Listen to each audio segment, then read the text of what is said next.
Hello everyone and welcome back to the channel.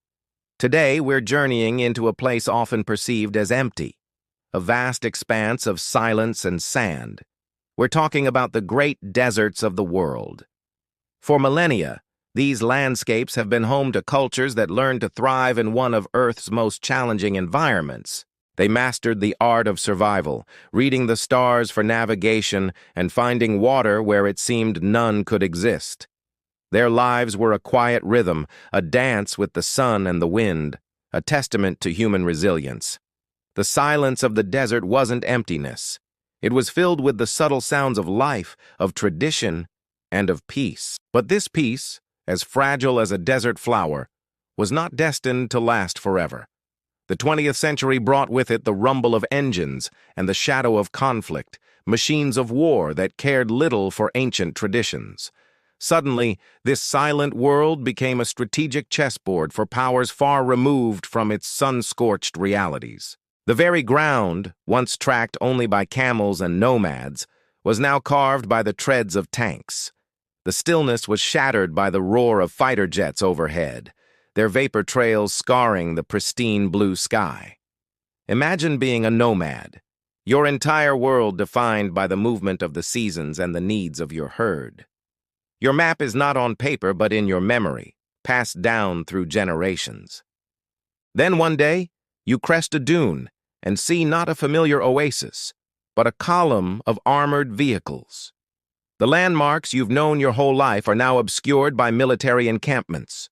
Unseen lines are drawn in the sand, borders that mean nothing to your way of life but now dictate where you can and cannot go. This was the stark reality for many desert dwellers. War didn't just arrive, it invaded their very existence, turning their home into an unrecognizable, dangerous landscape. The conflicts in these regions were often about resources hidden beneath the sand or strategic positioning. For the people who lived there, however, it was a catastrophe. Their traditional caravan routes, the lifeblood of their economy and culture, became battle lines. Oases, sacred sources of life, were sometimes contaminated or controlled by military forces, cutting off access for local populations. The intricate social fabric, woven over centuries of cooperation and kinship, began to tear. Communities were displaced, families were separated, and an entire way of life was pushed to the brink of extinction. The silence of the desert was replaced by the deafening noise of a world they never asked to be a part of. Yet, even in the face of such overwhelming disruption, the spirit of the desert people endures. They are survivors, after all.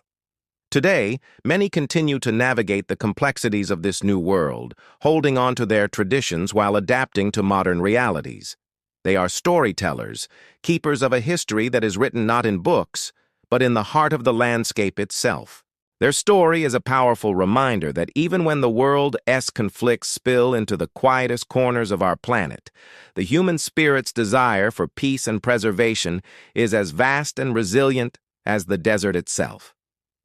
Thank you so much for joining me on this journey today. If you found this story compelling, please hit that like button and subscribe for more deep dives into the lesser-known chapters of our world's history. We'll see you in the next one.